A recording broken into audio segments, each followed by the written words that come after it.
Hello, in this video I'm going to share with you what is for me the most important thing, the #1 forehand hack for more consistent topspin forehands, and basically this is super easy. I mentioned many things about the forehand, but there is one thing that you can use it, and if you think about that every time you play tennis and every time you hit the forehand, that is going to make your forehand way better. You're going to miss way less, you're going to play more powerful forehands, you're going to miss or going to feel that it's really difficult to miss. And I already said this many times, I hope you understand what it is already, but I'm gonna do one forehand and see if you already can notice anything. I don't know if you notice anything different or anything that make my forehand so consistent. I'm gonna show you one more time.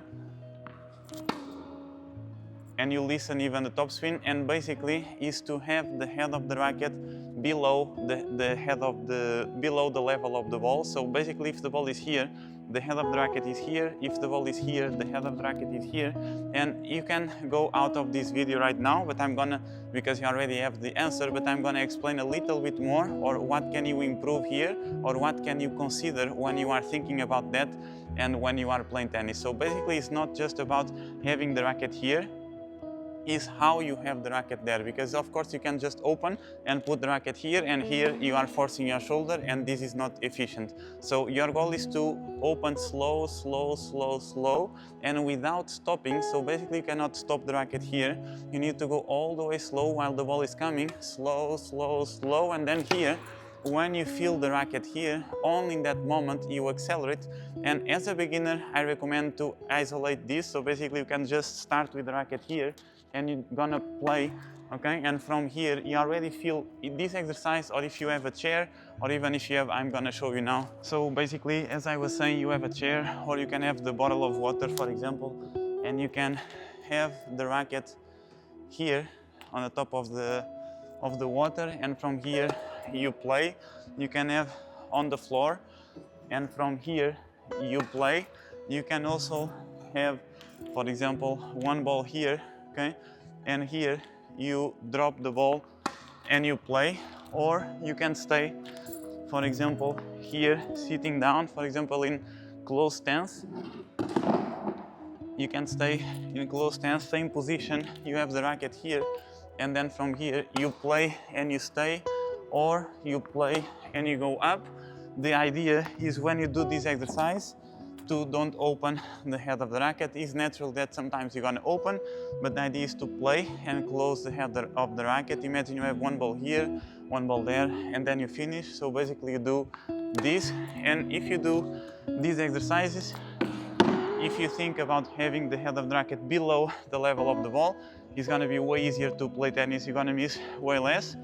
And then of course you have this lag here, this motion, you go with the racket here. You don't need to think about that as a beginner. I never thought about that. My racket goes, as you see now in my videos, in my shorts, I put a lot of shorts of me playing my forehand. I do too much this motion here. So basically I prepare, my racket is going here, and then from here I accelerate the ball. I do this, but you need to learn first this, you need to feel comfortable, and this comes naturally. I never in my life practice doing this and then going, not even going inside. This is something comes with many hours of practice, comes naturally. The thing you need to focus on in the beginning is to have the head of the racket below the level of the ball. Just this, and accept that when you start playing tennis, the racket is not so heavy, is lighter and should be lighter, and as the racket is lighter you don't feel the weight going down. So sometimes you need to force this motion a little bit, okay, or completely relax, understanding that in the beginning to be relaxed is almost impossible. It's the same as you ask me to relax and talk Japanese or Mandarin. I couldn't talk because I never practiced or I never learned before. If you never learn forehands, you cannot relax. So you need to be thinking about the motion, you need to be thinking about the pattern, and in this moment you need to open. Imagine the head of the racket is here, or for example, if you have one water, you can open. Imagine you go open, imagine you touch the water, for example, and then you play, and you feel that is way simpler to play tennis. My exercise, and the one I really recommend to you, is to start with the racket here. This video is gonna help you a lot. You can test and then come back to this video.